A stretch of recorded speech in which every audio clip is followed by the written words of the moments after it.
it's destroying the reputation of ICE. Up until this point, ICE, probably controversial, but most people recognize that they would do their job in removing, criminals and people that lawfully needed removal. What they've turned ICE into is almost like, feels like the Brownshirts, right? A Yes. personal, a Yes. personal, like, police force of Kristi Noem and Donald Trump who wear masks, who don't identify themselves or show a badge. Here's what I've always wondered, Jen. Like, I'm always armed wherever I go because of threats against me.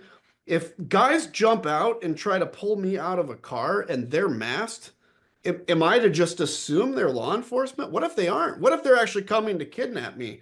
Like, that's a real question, and it's going to lead to violence. And for this to be upheld, to say, I don't know if the Supreme Court's upheld this, but to say like you don't have to identify yourself is so anti-American to me. And by the way, for those that say, well, these guys are going to be doxxed. Okay, we shouldn't dox law enforcement. Let's be clear about that.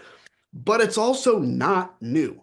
Anybody that goes into law enforcement knows that they have to show their face in public. That is a danger of the job. Just like going into the military, there's a danger that you could get shot by the enemy.